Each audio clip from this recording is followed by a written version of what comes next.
नमस्कार मित्रांनो, मुख्यमंत्री पदासाठी उद्धव ठाकरे यांनी 25 वर्ष जुनी राजनैतिक युती ही भाजपसोबत मोडीत काढली.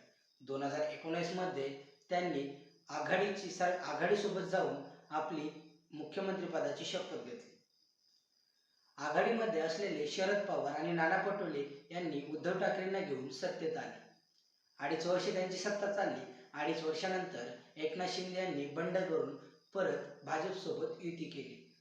या युतीनंतर नक्कीच कुठेतरी महाराष्ट्राचं राजकारण खळबळलं.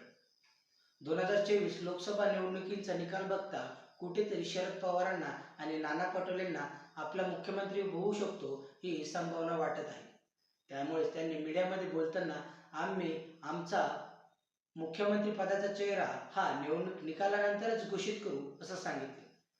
कुठेतरी उद्धव ठाकरे हे मुख्यमंत्री पदासाठी दिल्लीच्या भेटागाठ्या घेत आहेत. तसेच शरद पवारांना देखील म्हणत आहेत की आपण आपला चेहरा, आघाडीचा चेहरा जो आहे तो घोषित करू.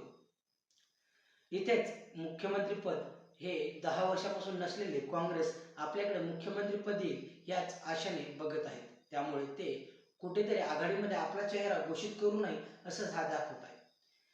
1999 मध्ये ज्यापासून काँग्रेसमधून राष्ट्रवादी वेगळी झाली तिथूनच महाराष्ट्राचे मुख्यमंत्रीपद भूषवलेले शरद पवार यांचा पक्षाचा कधीच मुख्यमंत्री होऊ शकला नाही.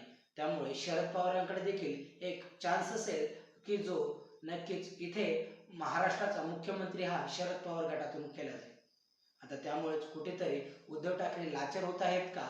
तुम्हाला काय वाटतंय? कमेंट सेक्शनला नक्कीच कळवा. व्हिडिओ आवडल्यास चॅनलला लाईक आणि शेअर नक्कीच करा. जय महाराष्ट्र पब्लिक.